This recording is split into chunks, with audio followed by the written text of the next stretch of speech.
Bismillahirrahmanirrahim. Assalamualaikum warahmatullahi wabarakatuh. Halo semuanya. Semoga hari ini kalian dalam keadaan baik dan juga menjalani hari dengan menyenangkan. Pada kesempatan kali ini, Ibu akan menjelaskan dan juga membahas soal KSM atau Kompetisi Sains Madrasah tingkat nasional tahun 2017, khususnya untuk bidang IPA Biologi di tingkat MI atau Madrasah Ibtidaiyah. Jadi simak video berikut dengan baik. Jadi soal IPA Biologi di dalam KSM tahun 2017 ini soalnya dari mulai nomor 16 sampai dengan nomor 30. Nomor 16, sekitar 90% penderita rematik adalah orang berusia di atas 60. Untuk meminimalkan terjadinya rematik pada orang berusia 50 tahun, disarankan agar kita bahas satu-satu ya. Tidak mengangkat beban berat. Ya, itu disarankan. Kemudian jawaban yang B, makan sayuran berwarna hijau. Untuk konsumsi sayuran ini disarankan tidak hanya untuk lansia, tetapi untuk semua kalangan, baik itu anak-anak, remaja ataupun dewasa. Dan gunanya agar bisa menjaga kesehatan mata dan juga saluran pencernaan. Kemudian minum susu berkalsium ini sama dengan tadi, disarankan untuk semua kalangan dan fungsinya adalah mencegah osteoporosis. Yang D, banyak duduk, itu jawaban yang salah. Jadi jawaban nomor 16 adalah yang A. Oke, nomor selanjutnya. Virus Zika merupakan virus yang sedang mewabah di benua Amerika bagian selatan. Proses penularan virus tersebut melalui vektor yang juga menyebabkan penyakit. Perlu digarisbawahi, vektor itu artinya hewan yang bertindak sebagai penyebar. Jadi bukan hewan yang punya penyakitnya, tapi hanya pembawanya atau carrier. Nah, vektor dari virus Zika adalah nyamuk Aedes aegypti. Jadi manakah penyakit di bawah ini yang dibawa oleh nyamuk Aedes aegypti? Kita bahas satu-satu. Yang pertama, malaria. Malaria disebabkan oleh parasit Plasmodium. Kemudian disebarkannya oleh nyamuk Anopheles betina.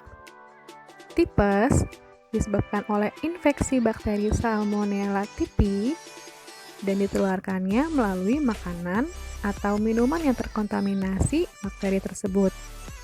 Kemudian disentri disebabkan oleh bakteri Shigella atau amoeba dan disebarkan oleh makanan ataupun air yang terkontaminasi bakteri tersebut. Nah, demam berdarah disebabkan oleh virus yang dibawa nyamuk Aedes aegypti. Jadi jawabannya adalah yang D. Dampak dari pemanasan global yang paling tepat adalah, jadi untuk mengetahui jawabannya, Ibu akan menjelaskan apa saja yang termasuk dalam dampak pemanasan global. Yang pertama, melelehnya es di kutub, kemudian terjadinya gelombang panas, rusaknya ekosistem laut, semakin seringnya terjadi bencana, dan juga perubahan musim di bumi yang tidak menentu.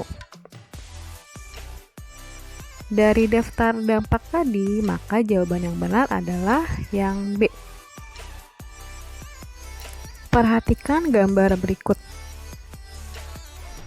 Berdasarkan gambar di atas, bentuk gigi yang dimiliki hewan tersebut adalah, nah, Ibu akan tampilkan contoh dari hewan karnivora, omnivora, dan juga herbivora. Dari 3 gambar ini, yang paling cocok yang mana? Yang paling cocok adalah yang herbivora. Perlu diketahui bahwa karnivora ini adalah pemakan daging, omnivora adalah pemakan segala, herbivora pemakan tumbuhan, dan insektivora adalah pemakan serangga. Perhatikan gambar berikut. Jadi di gambar tersebut adalah gambar sistem peredaran darah manusia. Untuk nomor 1 adalah serambi kanan, nomor 2 serambi kiri, nomor 3 bilik kanan, nomor 4 bilik kiri, 5 paru-paru, 6 tubuh, 7 arteri, 8 vena, 9 arteri pulmonalis, dan 10 adalah vena pulmonalis. Urutan aliran darah kotor atau yang miskin oksigen pada gambar peredaran darah besar ditunjukkan nomor. Jadi ada darah kotor dan juga darah bersih. Darah kotor itu miskin oksigen. Intinya dari darah kotor ini, dari alirannya yang berawal dari yang tadi sudah dari tubuh manusia itu akan menuju ke jantung. Sedangkan darah bersih dari jantung ke seluruh tubuh manusia, kebalikannya. Kita lihat dulu dari yang A. 1 itu menunjukkan serambi kanan, berarti kan dia mulai di jantung. Ingat kalau darah kotor harus berakhirnya di jantung, berarti ini salah. Kemudian yang B, nomor 2. Nah, nomor 2 juga sama. Ini kan mulainya di jantung, berarti ini salah. Yang C, nomor 5. Nomor 5 itu paru-paru, berarti ini juga salah, bukan. Nah, yang D, 8, dari mulai vena ke 1 serambi kanan, kemudian masuk ke angka 3 bilik kanan, dan kemudian 9 arteri pulmonalis. Nah, ini adalah urutan dari aliran darah kotor. Jadi jawabannya adalah yang D. Suatu ekosistem padang rumput terdapat rantai makanan sebagai berikut. Ada padi, kemudian belalang, katak, ular, elang. Kemudian jika diketahui energi yang diperoleh ular dari katak yang dimakan sebesar 100 kJ, maka besarnya energi yang diperoleh elang adalah sebesar. Jadi perlu diingat, setiap energi yang dimakan itu hanya 10% dari energi yang dimiliki. Jadi jika ular memperoleh energi sebesar 100 kJ, maka elang hanya 10%-nya saja. 100 dikali 10% adalah 10 kJ. Maka jawabannya adalah yang A. Perhatikan gambar berikut. Ini ada gambar pohon dengan tinggi 6 meter. Berdasarkan ketinggiannya, contoh tumbuhan yang dapat dikelompokkan sesuai dengan gambar tersebut adalah ada markisa, rotan, jambu, dan juga labu. Kita lihat dulu nih, bagaimana bentuk dari ketiga tanaman ini. Markisa dan labu tumbuhannya merambat, jadi sudah pasti tidak termasuk dalam kategori pohon yang punya tinggi 6 meter. Sedangkan rotan memiliki tinggi pohon sekitar 2-2,5 meter. Nah, jadi yang masuk ke dalam kategori atau dikelompokkan sesuai dengan gambar adalah yang C, jambu. Perhatikan gambar di bawah ini. Yang kamu lihat itu adalah gambar dari tanaman eceng gondok.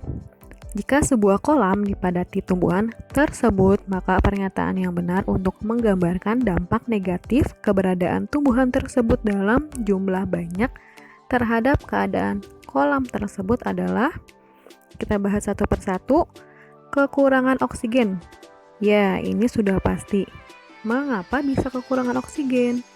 Karena ketika sebuah kolam dipenuhi oleh eceng gondok, sudah pasti sinar matahari akan terhalangi masuk ke dalam kolam, sehingga kolam tersebut kurang oksigennya karena tidak ada cahaya matahari yang masuk. Kemudian menumpuknya logam berat itu salah ya, karena eceng gondok tidak memiliki logam berat. Kayak oksigen sudah pasti salah. Ikan banyak berlindung juga salah. Maka jawabannya adalah yang A. Berikut yang merupakan dampak dari penggunaan insektisida dan pestisida bagi lingkungan dan makhluk hidup adalah, jadi insektisida dan pestisida merupakan racun atau pembasmi hama seperti tikus, guma, burung, dan lain-lain yang dapat merusak tanaman petani. Nah, dampaknya itu apa aja sih? Ada pencemaran pada lingkungan pertanian, terutama pada tanah ya. Kemudian penurunan produktivitas dan juga keracunan hewan lain yang bukan sasaran. Bahkan bisa keracunan juga bagi manusia. Jadi jawaban yang tepat adalah yang B.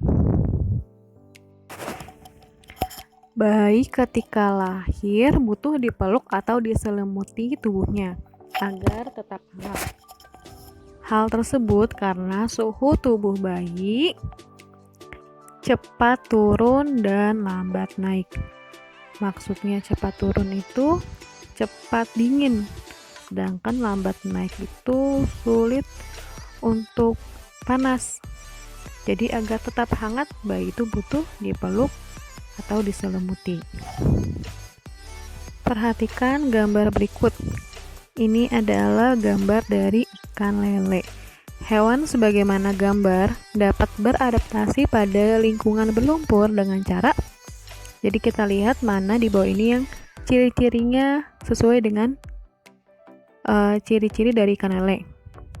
Yang A, berkulit licin, iya. Berlendir, iya. Tidak bersisik, ini sudah benar.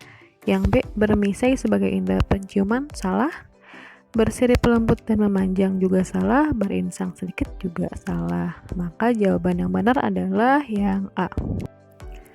Tumbuhan bakau banyak ditanam di kawasan pantai berpasir karena memiliki akar hisap atau neomatofora sehingga bermanfaat. Ingat ya, ada kata hisap. Hisap itu sama juga menyerap. Mana nih di antara pilihan di bawah ini yang ada kata menyerapnya? Nah, yang C, menyerap kadar garam air laut. Mengapa bisa seperti itu? Jadi sebenarnya bakau ini memiliki jaringan yang bisa menyaring agar air yang dihisap oleh si akar tidak bersama garam. Tapi ketika ada garam yang terhisap, kemudian nanti akan dikumpulkan di daun yang sudah tua dan setelah itu digugurkan, sehingga tanaman bakau tetap bisa tumbuh walaupun di air asin. Jadi jawabannya tadi adalah yang C, menyerap kadar garam air laut. Peningkatan jumlah penduduk menyebabkan kebutuhan tempat tinggal meningkat dan berimbas pada terjadinya pemanasan global. Hal tersebut karena, coba kita lihat satu-satu jawabannya. Berkurangnya lahan hijau, ini bisa jadi penggunaan energi berlebih, bukan. Bertambahnya sampah dan limbah, memang iya, tapi tidak menjadi faktor pemanasan global. Kemudian beralih fungsinya lahan jadi kebun sayur, ini sudah pasti bukan. Kita balik jawaban ke yang A. ini benar ya, berkurangnya lahan hijau. Mengapa? Karena yang tadinya perkebunan, persawahan, nah sekarang itu sudah banyak dibabat habis menjadi pemukiman atau tempat tinggal. Ketika sudah berkurangnya lahan hijau, otomatis pertukaran oksigen dengan karbon dioksida juga semakin sedikit, semakin berkurang. Jadi karbon dioksidanya semakin banyak. Karbon dioksida itu apa sih? Karbon dioksida itu hasil dari polusi, kemudian bisa dari kendaraan bermotor atau pabrik. Nah, yang seharusnya bisa diserap oleh tumbuhan, karena tumbuhannya sudah tidak ada, lahan hijaunya sudah tidak ada, maka mengakibatkan pemanasan global. Nah, jadi tadi jawabannya adalah yang A. Pada waktu mencangkok, tanaman ada sebagian batang yang dikupas melingkar dan kemudian dibalut dengan tanah. Dengan adanya kupasan melingkari batang, tentu ada pembuluh yang terputus. Meskipun demikian, bagian yang di sebelah ujung kupasan tidak layu. Hal ini disebabkan karena kita lihat dulu jawabannya. Bagian batang tersebut menggunakan persediaan makanannya. Ini salah. Daun mendapat zat hara dari tanah yang dibalutkan. Ini hampir benar. Pada daun masih terdapat cadangan makanan. Ini bukan. Zat hara dari tanah masih dapat diangkut. Nah, ini jawaban yang paling tepat. Mengapa dapat diangkut? Karena yang tadi dikelupas itu adalah bagian yang fungsinya bukan untuk mengangkut zat hara. Sedangkan bagian yang masih melingkar tadi yang tidak terkelupas adalah bagian yang fungsinya mengangkut zat hara. Maka dari itu, zat hara dari tanah bisa diangkut sehingga tidak layu batang yang tadi dikelupas untuk dicangkok. Nama terakhir, belalang dan kupu-kupu adalah dua jenis hewan yang berbeda tetapi dimasukkan ke dalam kelompok yang sama. Dasar yang digunakan adalah cara hidup, struktur tubuhnya, keduanya bersayap atau jenis makanannya berupa tumbuhan. Dari 4 jawaban ini, yang kemungkinan masuk ke dalam kategori adalah A, B, dan C. Tapi kita lihat lagi, ketika dimasukkan ke dalam kelompok yang sama, maka kita harus cari yang paling spesifik. Kalau cara hidup kan ini terlalu umum ya, karena kan yang cara hidupnya bisa terbang itu banyak. Maka ini bukan. Keduanya bersayap, yang bersayap juga banyak, maka bukan. Jadi jawaban yang tepat adalah yang B, struktur tubuhnya. Terima kasih sudah mendengarkan pembahasan soal KSM. Semoga kalian dapat memahaminya. Jika ingin ada yang ditanyakan, bisa kalian tulis di kolom komentar. Terima kasih atas perhatiannya. Sampai jumpa pada pembahasan soal berikutnya. Wassalamualaikum warahmatullahi wabarakatuh.